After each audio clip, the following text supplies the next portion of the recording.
கோவை கொடிசியா மைதானத்தில் மாலை 5 மணிக்கு நடைபெறும் தேர்தல் பரப்புரை கூட்டத்தில் தமிழகம் மற்றும் கேரளாவைச் சேர்ந்த 28 அதிமுக வேட்பாளர்களை ஆதரித்து அக்கட்சியின் பொதுச் செயலாளரும் முதலமைச்சருமான ஜெயலலிதா இன்று வாக்கு சேகரிக்கிறார். இது தொடர்பாக நமது செய்தியாளர் தமிழரசி அளித்த கூடுதல் தகவல்களை பார்க்கலாம்.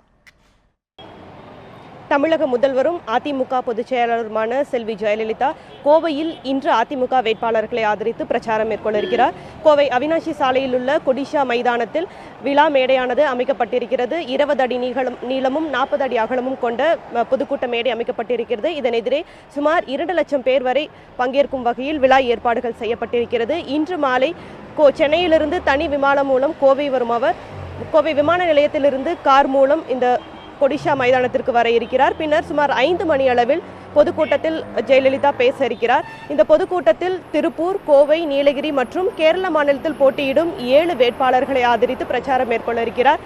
பின்னர் சுமார் 6:15 மணி அளவில் இங்கிருந்து மீண்டும் சென்னை கிளம்புகிறார். தனி விமானம் மூலமாக ஜெயலலிதா வருகையொட்டி சென்னையிலிருந்து ஐஜி சண்முக ராஜேந்திரன் தலைமையில் 2 ஐஜிகள் மற்றும் காவல்துறை அதிகாரிகள் பாதுகாப்பு பணியில் ஈடுபடுத்தப்பட்டிருக்கின்றனர். ஜெயலலிதாவின் கோவை வருகையொட்டி கோவை மாநகர் முழுவதும் பலத்த போலீஸ் பாதுகாப்பு போடப்பட்டிருக்கிறது. ஒளிப்பதிவாளர் ரமேஷ்குமாருடன் தமிழரசி, நியூஸ் 7 தமிழ், கோவை.